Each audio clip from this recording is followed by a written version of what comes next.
Assalamualaikum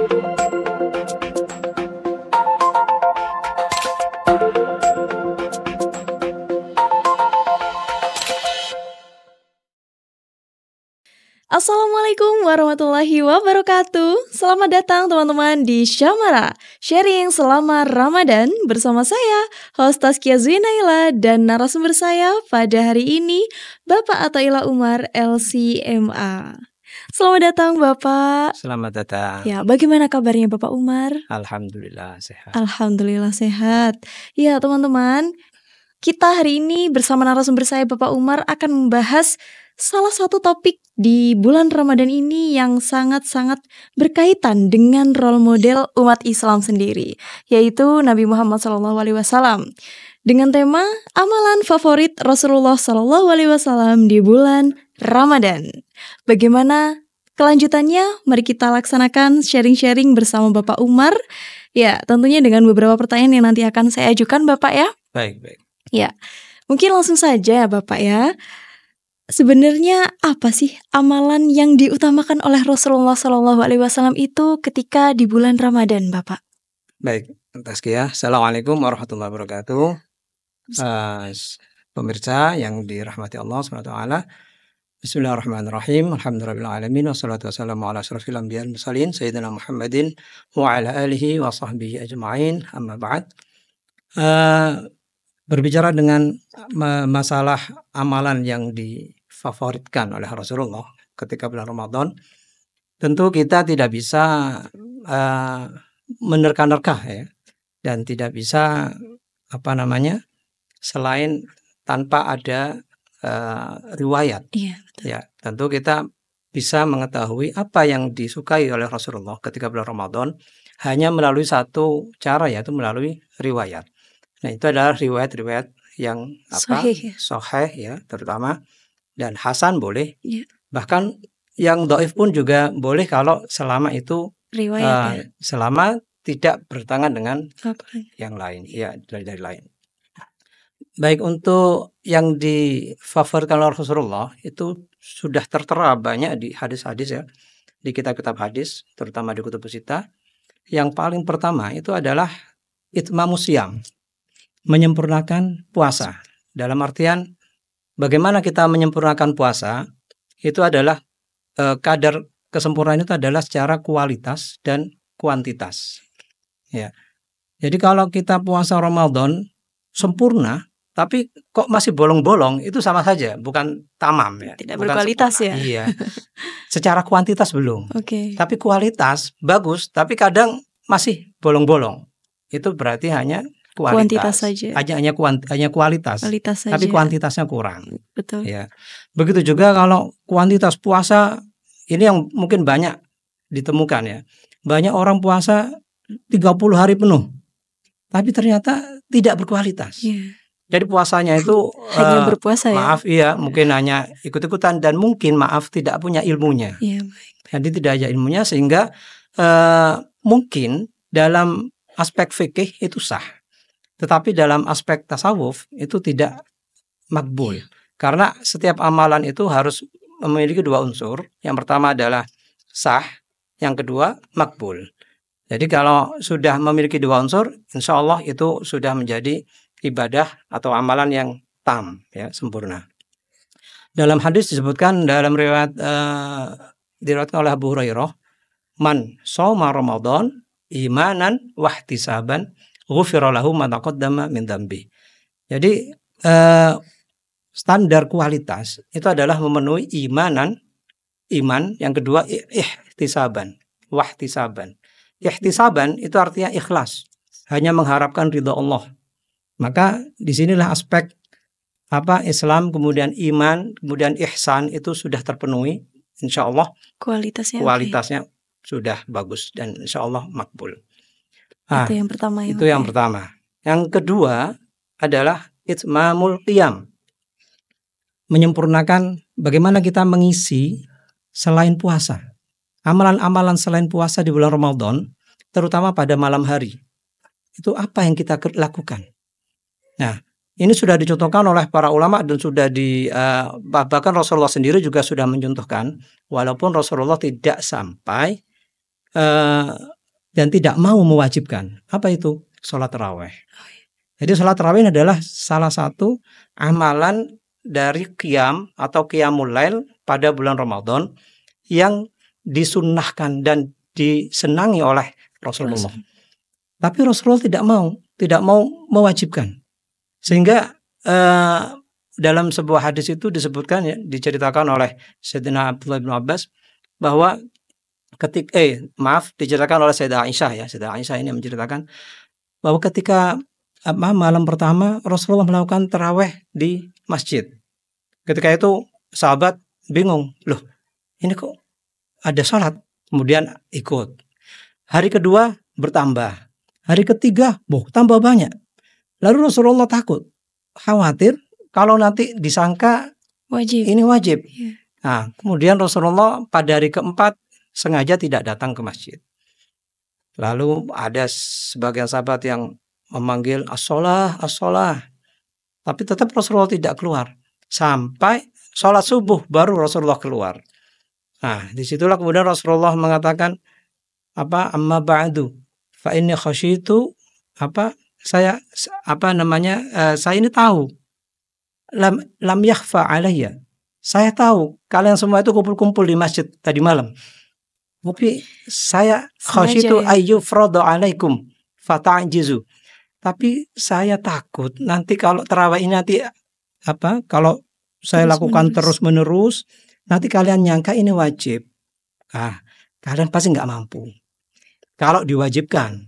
Nah, itulah kelonggaran, ya, kelonggaran Hanifiyah, kelonggarannya Islam, sehingga tarawih ini adalah sebuah ibadah yang sunnah, tidak sampai diwajibkan.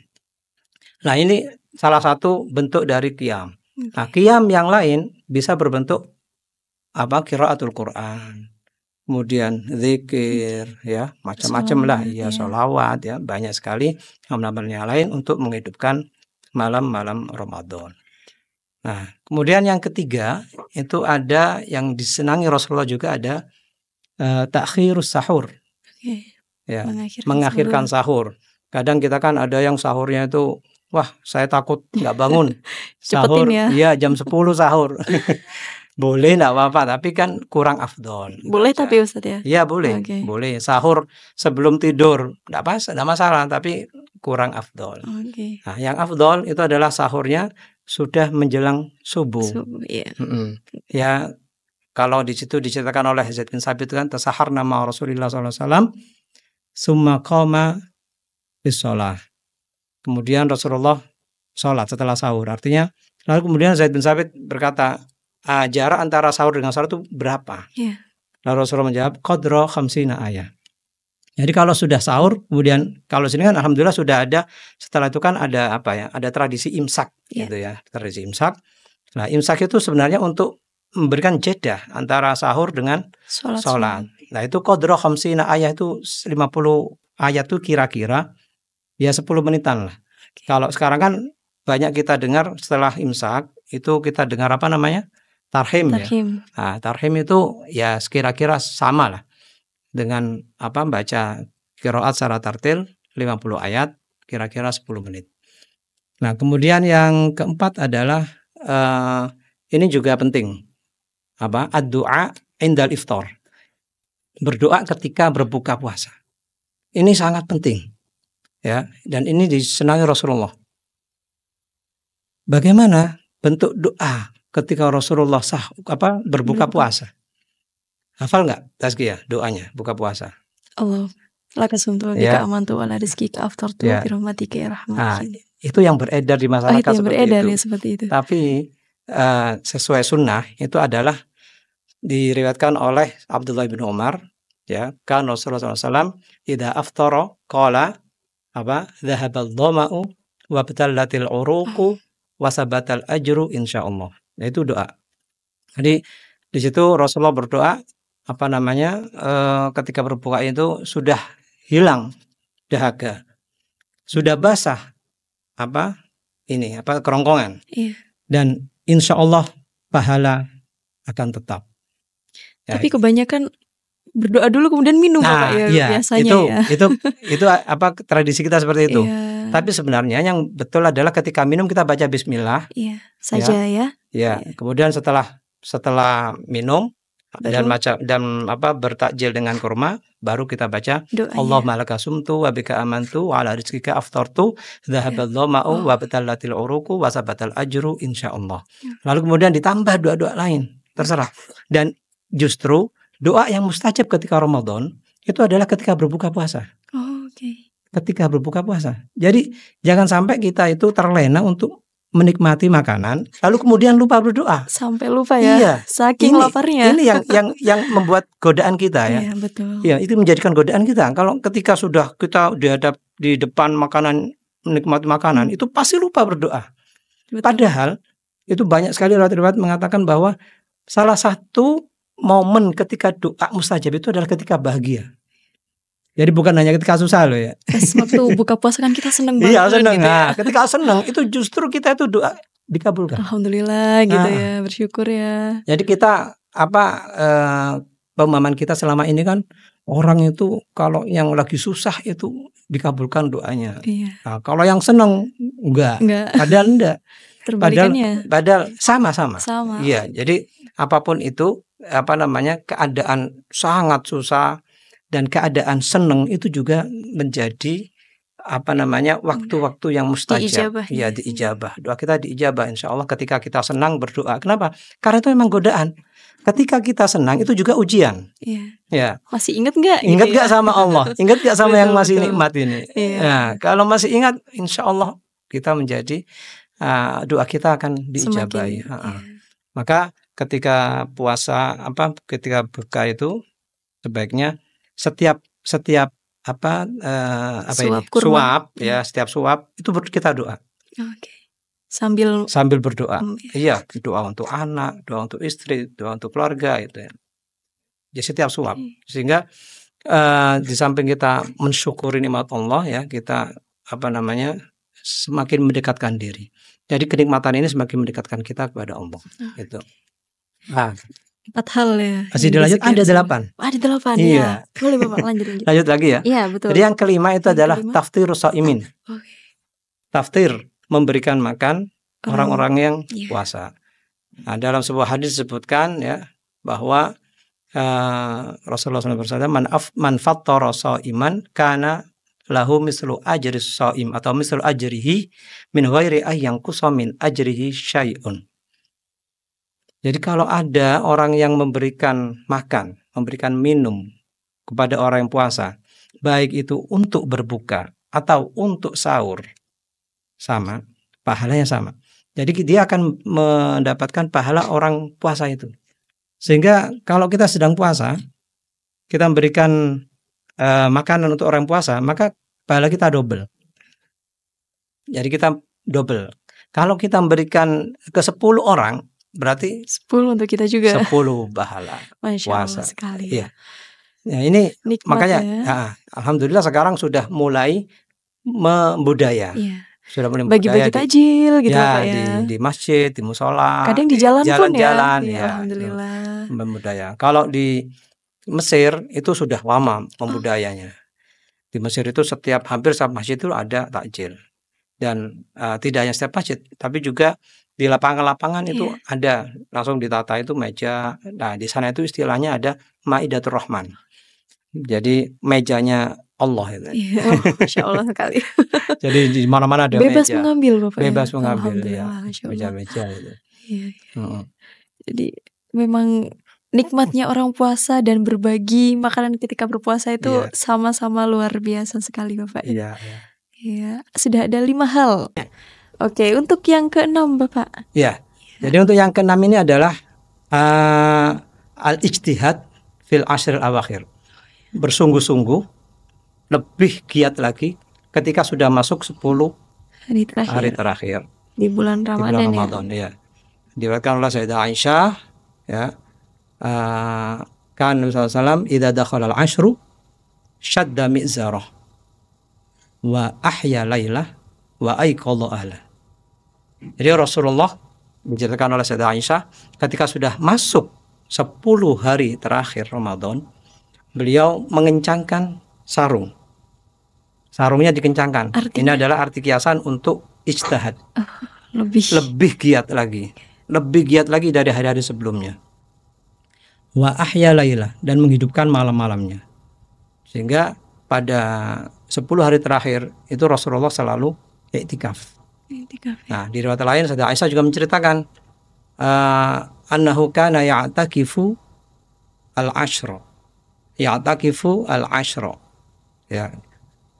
Ketika 10 hari terakhir Rasulullah itu melakukan iktikaf hatta tawaffahullah, sampai terakhir Rasulullah wafat. Iya. Sehingga sampai Ramadan terakhir itu Rasulullah selalu iktikaf.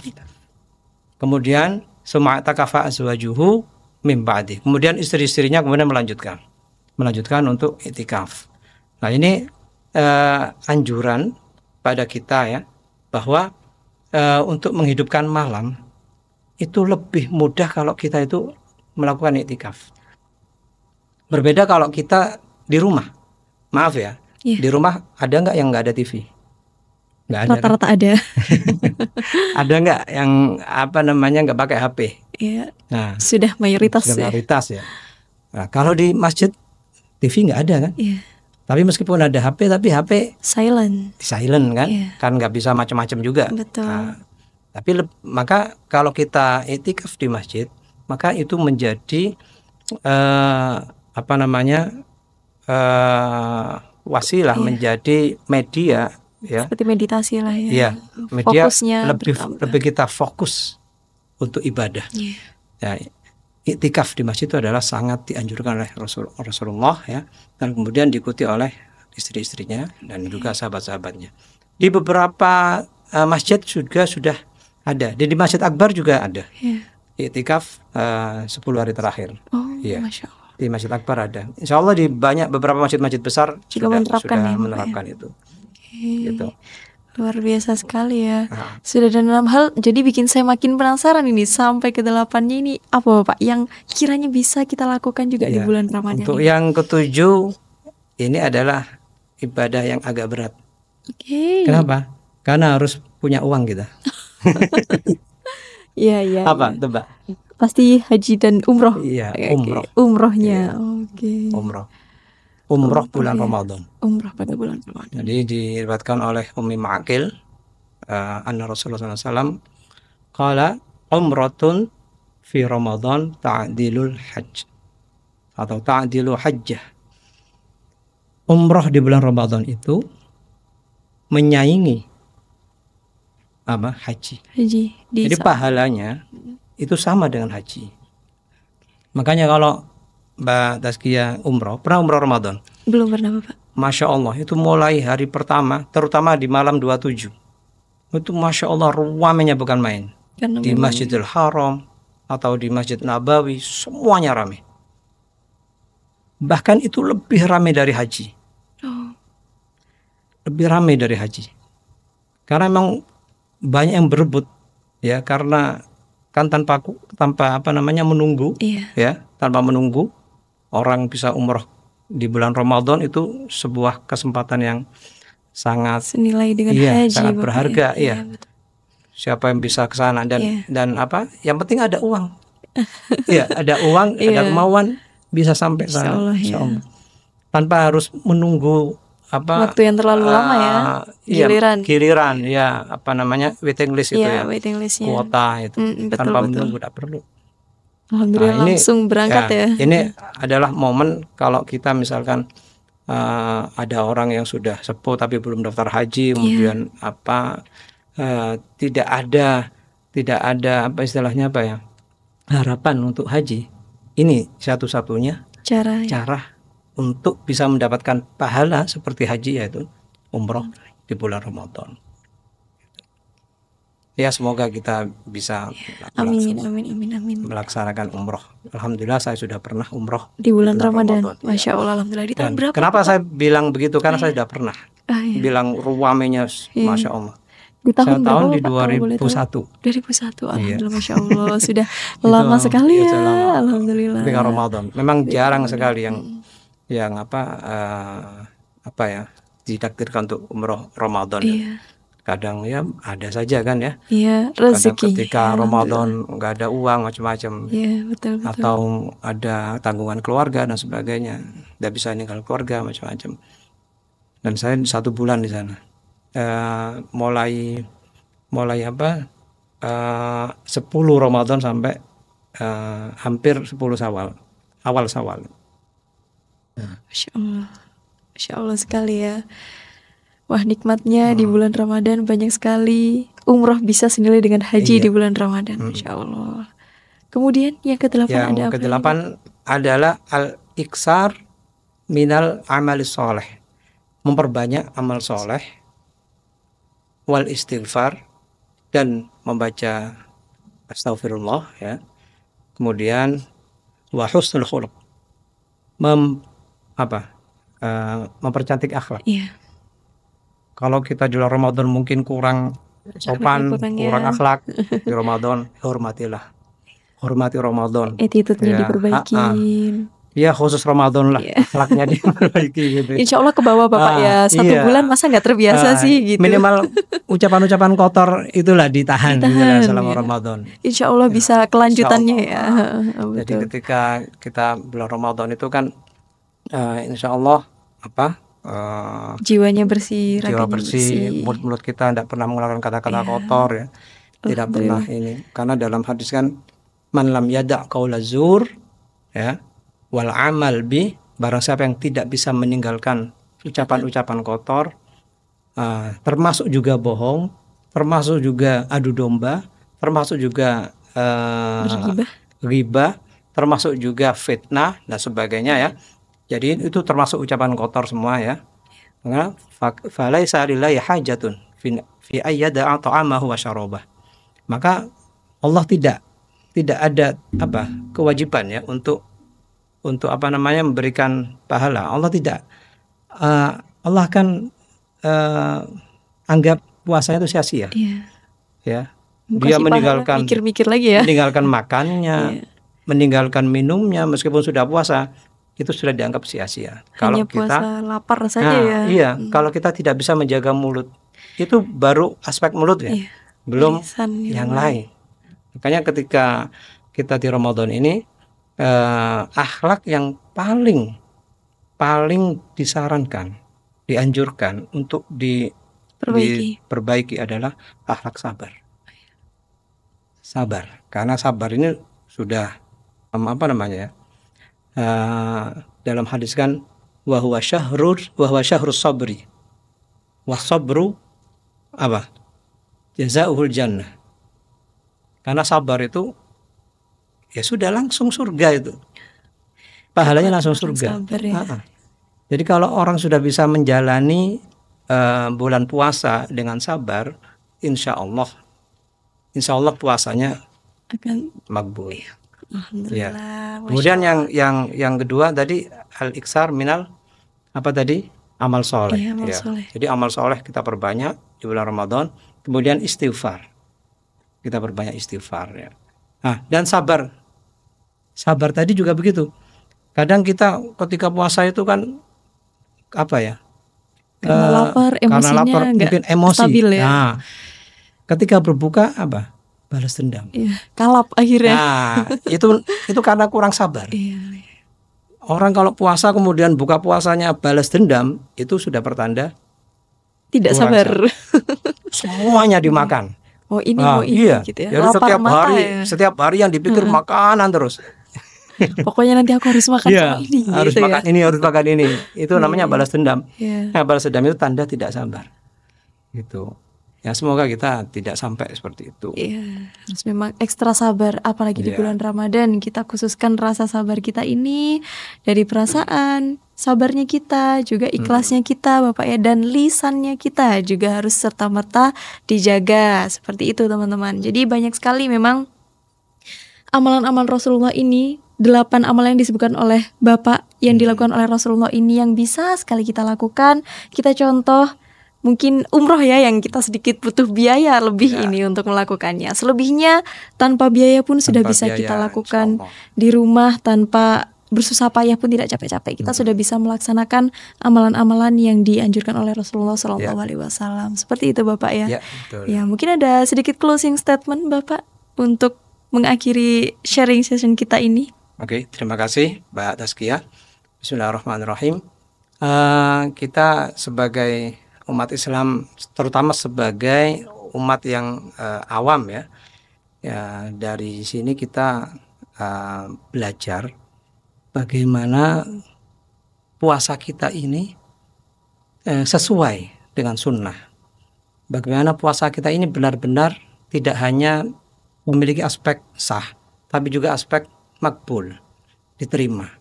Karena buat apa kalau sah tapi tidak makbul? Sama dengan orang sehat secara fisik, tapi dia kurang tidak waras misalnya, itu ya. Jadi itu perumpamaan kalau kita punya amalan amalan kita sah tapi tidak makbul, itu sama dengan orang itu kelihatannya sehat tapi dia ternyata kurang ya. Iya, kurang waras misalnya gitu. Betul. Ya. Nah, kalau nggak sah itu kan sudah kelihatan orang itu kelihatan nggak sehat gitu ya. Tapi kalau makbul ini memang nggak kelihatan, karena makbul ini hanya antara kita dengan Allah. Dengan Allah ya.